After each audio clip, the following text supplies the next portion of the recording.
Donc Jérôme Guérin qui est le responsable de la faculté des sciences du sport et de l'éducation, enseignant-chercheur, professeur d'université.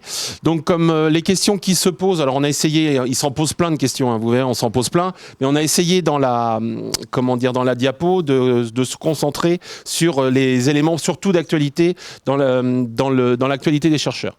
Donc lui, il est plutôt sur comment les individus apprennent et modifient leurs habitudes de vie, comment la participation à une activité collective et les caractéristiques de l'environnement interviennent sur ce qui fait expérience pour l'individu. Et là, il y a un comment. 3 petits points.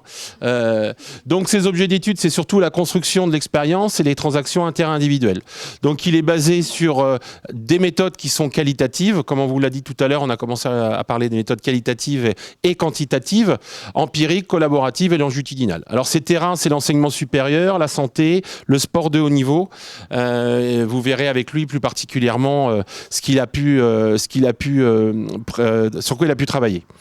Donc là, par exemple, un article assez intéressant qu'il a écrit avec André Zettler, c'est l'analyse des transformations des habitudes de vie des personnes malades chroniques ayant participé à un programme d'éducation thérapeutique.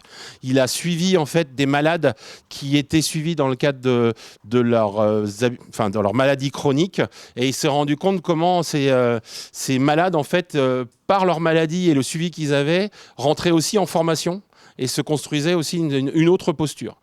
Et donc, on est bien là aussi sur la question du point de vue de l'acteur et du point de vue de la personne qui vit la situation et comment, à un moment donné, dans son environnement, il y a des éléments qui sont signifiants ou non signifiants, alors qu'un observateur n'aurait peut-être pas le même regard porté sur l'activité afin de se réaliser.